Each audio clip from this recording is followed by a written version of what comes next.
Está con nosotros el doctor Javier García, que precisamente es el ministro designado de Defensa Nacional. Javier, buenas tardes, gracias por estar aquí. Gracias por la invitación, Miguel, a usted, al canal, a todo el equipo. Para un joven militante que estuvo en el Cine Cordón, en aquel famoso acto de comienzos de los 80, estas declaraciones de Rivera Elgue, ¿qué generan? El Cine Cordón y unas cuantas más, ¿no? Digo porque aquel acto fue un poco emblemático, emblemático, ¿no? Pero me recordaba haberlo visto, había muchos que, bueno, Jorge Gandini. Y puede ser que no se acordaba porque tenía mucho pelo en aquel momento. Sí, tenía pelo. Sí, tenía pelo, sí. Tenía pelo, como decías, Nabur, juventud y nada en los bolsillos. ¿Qué le iba a decir? A ver, yo no soy quien para dar consejos a nadie. Y la posición del gobierno electo es muy clara en todos estos temas. Y yo tampoco le escapo a las palabras. Para mí, dictadura fue lo que vivimos del 73 al 84 en Uruguay, no hay ningún tipo de duda. Y dictadura también es lo que hay en Venezuela, vamos a entendernos, ¿no? Porque hay gente que califica de dictadura unas cosas, pero no califica de dictadura cuando se violan los derechos humanos, se encarcela periodistas, se mata opositores como en Venezuela. Ahí tengo un matiz con el ministro Bayardi, porque para mí dictadura fue lo que hubo acá y dictadura es lo que hay en Venezuela. No hay que andar, ¿cómo le puedo decir? Con calificaciones parciales. Si son amigos míos no es dictadura y si son contrarios a mí sí. Son dictadura cuando se viola la voluntad popular, cuando no rige el Estado de Derecho, cuando no hay libertad y pluralismo, es dictadura. Es un caso cerrado es decir, asumen y a otra cosa. ¿En qué sentido? Digo, no se va a revisar una designación de este tipo por estas declaraciones. La posición del gobierno es muy clara, Miguel, y con todo el tema que se discutió en estas horas. Nosotros todo el tema de los desaparecidos lo abordamos con mucho respeto y con mucha sensibilidad, porque así creo que hay que asumirlo. Lo dijo el presidente de la República, el presidente electo, el doctor Lacalle Pou, lo dijo en campaña electoral y lo dijo después, y bueno, yo también, por supuesto. Esa es la posición. Nosotros vamos a colaborar desde el Ministerio de Defensa en todo lo que podamos, porque la ley lo obliga y porque es nuestra convicción. Si la ley no lo obligara, también lo haríamos, porque es nuestra convicción. Esta búsqueda ha pasado ahora a la Institución Nacional de Derechos Humanos. Han dicho incluso los que están trabajando, el 1 de marzo nosotros ya no trabajamos más. ¿Cómo es esto? Por eso básicamente hubo un cambio de ley, ahora hace unos meses atrás. Sí, hace pocos meses. ¿Qué pasó? Toda la concentración del trabajo, etcétera, de una secretaría en Presidencia de la República, Secretaría de Derechos Humanos, a la Institución de Derechos Humanos, quien es quien comanda, conjuntamente con la justicia, obviamente, todas las investigaciones. Y nosotros vamos a ayudar como corresponde en todo lo que podamos ayudar. O sea que esto no se detiene si la institución pide continuar con lo que se está haciendo, se sigue. Aparte, es lo que obliga la ley. Porque hay un equipo que ha dicho, nosotros el 1 de marzo ya no trabajamos más. Bueno, ese detalle no sé porque creo que no es parte de la Secretaría, por lo que he leído, ¿no? Sí. Que estaba en la Secretaría. Y es por el problema de la transición esta, sí, simplemente. Es una pregunta para hacer al gobierno actual, que fue el que tomó las decisiones, ¿no? Sí, la Presidencia de la República ha publicado esta tarde, en la página de presidencia.gov.uy, la homologación de un fallo del Tribunal de Honor de la Fuerza Aérea Uruguaya que tomó declaraciones al coronel retirado de la Fuerza Aérea, Enrique Ribeiro, que está encarcelado por el asesinato de Uva Gessner Chávez Sosa. ¿Lo conocía esto? Porque esto fue lo leí hace cuestión de media hora, una hora en mi despacho. Es para decirle a la gente algo parecido al caso Gavazo, en el sentido de que se ha tomado declaración y la Fuerza Aérea ha homologado este fallo. No sé si le genera algún tipo de... Bueno, aquí el cambio no es con respecto a la fuerza, el cambio es de actitud del gobierno actual, porque en el caso anterior, el que mencionaba usted de Gavazo, la Presidencia de la República tenía acajoñado el expediente. Es decir, ¿Ustedes lo que piensa que sin el artículo de Leonardo Abercor se lo habían comido? Pero no tengo ningún tipo de duda. ¿Cuál fue el cambio que hubo? La publicidad en términos de conocimiento público a través de un artículo de su colega, de Abercon. Si no hubiera existido ese artículo, no hubiera pasado todo lo que pasó después. A ver, entendámonos, ¿cuántas veces al año entra a Presidencia de la República un expediente muy grande en cuyo tapa dice Gavazo? ¿Cuántas veces? Una vez en años, y justamente cuando aparece un expediente con un apellido, con un nombre, que es un poco la gráfica de la violación de los derechos humanos, sí, ¿no? Y ese expediente queda cajoneado. Para cerrar este tema, porque hay mucho para hablar, se viene el probable desafuero de Guido Manini Ríos. ¿Tiene posición con respecto a eso? Él mismo ha dicho, yo voy a pedir que me quiten los fueros. Sanguinetti dijo, habrá que ver. Mujica me dijo hace 3 meses, fueros, yo lo voy a votar. Los fueros no son de los legisladores, son del cuerpo. Primera definición. No, un legislador no hace lo que él quiera. No, por eso dice, voy a pedir a la Cámara que Yo opino lo mismo que opiné a principios de este año cuando surgió todo este episodio. La responsabilidad está en Presidencia de la República. Quien tuvo conocimiento y no actuó fue la Presidencia de la República. Pero, y no los que lo haya dicho yo. Si Manini Ríos pide, habría que votar que se lo saque. Permítame, hay una carta de quien fue ministro de Defensa, el doctor Menéndez, hoy fallecido, donde justamente aclara qué fue lo que hizo y cómo dio cuenta de lo que se tenía que hacer y no se hizo en Presidencia de la República. ¿Cuál era su relación con Menéndez, presidente de la Comisión de Defensa? Muy buena. Trabajé con él en la Comisión de Defensa de Diputados y tuvimos una muy linda relación, un hombre de honor, un señor, y teníamos esa relación de discrepar políticamente, pero respetarnos mutuamente. Y así se trabaja muy bien, porque en definitiva es parte del pluralismo de una democracia. Quien está frente a mí, que piensa diferente a mí, no es una mala persona. Pensar así sería de una mediocridad absoluta. Es una persona que defiende sus ideas y quiere convencer de la bondad de ellas. Y tuvimos esa relación. Y mire que lo llamé, siendo el ministro, lo llamé varias veces a comisión. Pero me parece que no hay que dejar pasar esa línea donde está el debate de ideas con el respeto de las personas. Con nosotros también es unánime que era un caballero, ¿no? Es decir, llamándolo para una buena o una mala cosa, siempre atendía con el mismo tono. Vamos a otros temas. Hay declaraciones suyas que generan expectativas en las Fuerzas Armadas, expectativas positivas, hablando de que son los más sumergidos, de que hay que mejorar eso.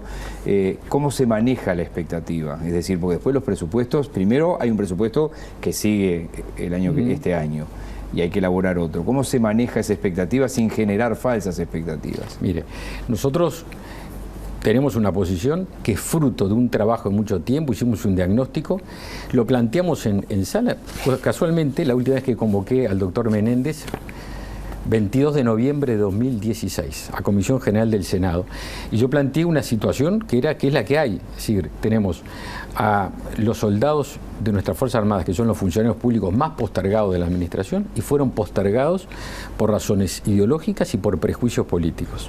Se lo postergaba en su consideración salarial, pero no se tenía el mismo criterio cuando se recurría a ellos, porque los gobiernos de Frente Amplio fueron los que más recurrieron. ¿A quién se lo llamaba cuando hay tragedias climáticas, un tornado, las inundaciones, cuidar las cárceles, hasta para levantar la basura?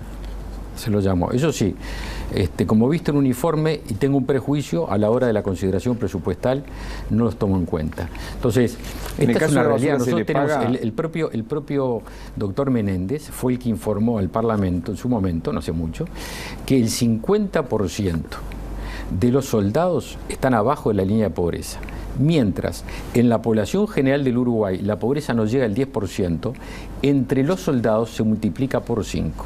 Hay una deuda allí. Y eso tiene una consecuencia desde el punto de vista económico, social, de vivienda, etcétera. Esa es la realidad, y nosotros en nuestro programa de gobierno, el del Partido Nacional y luego el de la coalición, planteamos que había que estudiar la escala salarial, porque por eso, hay que buscar una consideración, un tratamiento de este tema.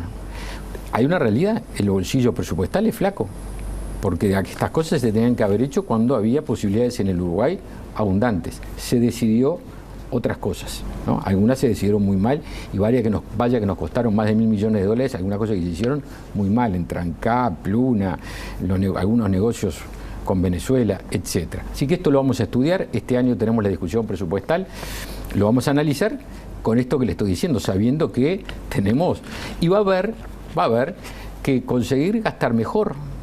Yo le voy a dar un ejemplo. Cuando tuvimos la primera reunión con el doctor Bayardi y con su equipo, el equipo que iba a entrar o que vamos a entrar en el ministerio con el equipo actual, yo tenía una información. Le dije, mire, doctor Bayardi, tengo información de que han avanzado para hacer un edificio de oficinas aquí en el Ministerio de Defensa. Estamos allí en 8 de octubre. ¿Es así? Sí, es verdad. Bueno, le voy a pedir, ministro, que no avance, porque nuestra prioridad no es hacer un edificio de oficina. Nuestra prioridad son la situación de los soldados y la reposición de equipos, la modernización de equipos. ¿Sabe cuánto era el edificio previsto? $3 millones. ¿Lo pararon? Bueno, tengo entendido que no avanzaron.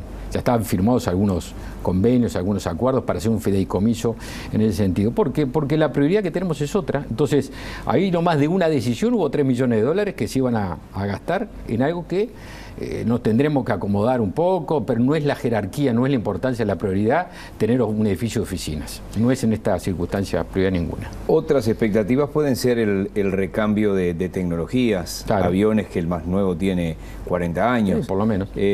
Barcos que obviamente no están preparados para cumplir una función.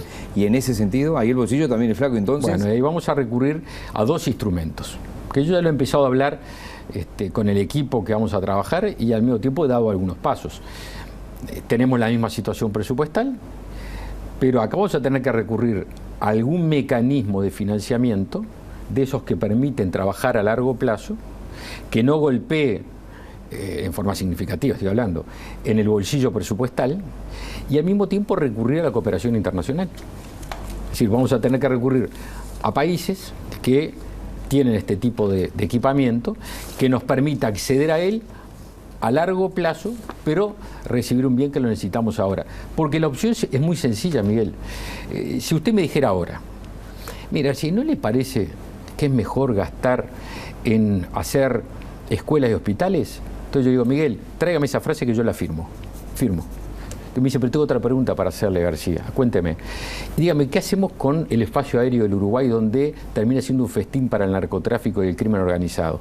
Donde acá pasan avionetas y tiran droga y nos enteramos una vez cada tanto, pero pasan, ¿no? ¿O cómo hacemos para que no nos roben riqueza uruguaya, trabajo de los uruguayos en el mar, la pesca, por ejemplo, que se la llevan y nosotros no tenemos cómo custodiarla? Entonces ahí, si usted me hace esa segunda pregunta, yo voy a decir, bueno, la verdad que la respuesta que le di al principio sigue siendo cierta, pero también es cierta la segunda, porque las sociedades son complejas. Un país necesita escuelas, necesita hospitales, pero necesita seguridad también, y necesita que el narcotráfico no pase como perico por su casa, por las fronteras, que no es que sean porosas, son un gran poro donde pasa todo. 3 preguntas para responder en un minuto las 3. El patrullaje fronterizo, ¿cuándo se instrumenta? ¿Cuándo arrancaría? A la brevedad posible, estamos instrumentando todo. Hace un rato terminó una reunión en la Fiscalía entre el subsecretario y el director general del Ministerio, el doctor Martínez, y la Fiscalía para preparar el nuevo decreto. Vamos a modificar, porque el decreto que hizo el Poder Ejecutivo en enero no estaba bien, vamos a modificarlo. Los primeros días de marzo estamos empezando con los cursos de capacitación a los oficiales y inmediatamente en territorio custodiando la frontera. En varios miles ha bajado el número de integrantes de las Fuerzas Armadas. ¿Están en el número correcto hoy? Sí. Perfecto. De 42.000 a la salida de la dictadura. ¿Cuánto hay ahora? Obviamente 25, 26. Y en el entorno de 26, 27, así que ha bajado un número significativo, 15, 16.000 efectivos. ¿Por qué está en un número correcto? Porque los efectivos se miden en virtud del territorio. El territorio es fijo, usted tiene que custodiar eso, pero aparte que le agrego, ahora le agrega que vamos a custodiar la quinta parte del territorio nacional, que son esos 20 kilómetros que rodean 34.000 kilómetros cuadrados, donde van a ir 1.000 efectivos, entre 500 y 1.000 efectivos. Es una misión nueva que se agrega a esta, así que estamos en un número adecuado para las misiones que tenemos, súmele misiones de paz, obviamente, trabajo que hace la Armada, etcétera. Termino como arranqué, conociendo sus convicciones democráticas, están a prueba de bala, ya que estamos hablando de un Ministerio de Defensa Nacional. ¿No tiene miedo a una mala señal en el que se la repitan una y otra vez desde la oposición, esto de mantener a Rivera Algues después de estas declaraciones? Acá no hay ninguna señal. El gobierno y todos quienes los integramos tenemos una sola convicción. Las Fuerzas Armadas pueden actuar de una sola forma, adentro de la Constitución y de la ley. Cuando se actúa fuera de la Constitución y de la ley, se actúa siempre mal. Y la convicción del gobierno es... Eso está claro, pero alguien que encabeza el ministerio negando lo que parece difícil negar... ¿En qué sentido? Y que dice que no hubo, que por ejemplo, que reivindica, dice que si hubieran actuado mal las Fuerzas Armadas había más desaparecidos. Yo le dije al principio a su primera pregunta, la posición del gobierno expresada por el presidente de la República, en lo que me corresponde como ministro de Defensa, es que las Fuerzas Armadas solo tienen una forma de actuar, que es adentro de la Constitución, y así va a ser, por eso no tengo miedo ninguno. Mucha suerte, doctor Muchas Javier gracias, García. Miguel. Gracias, Javier.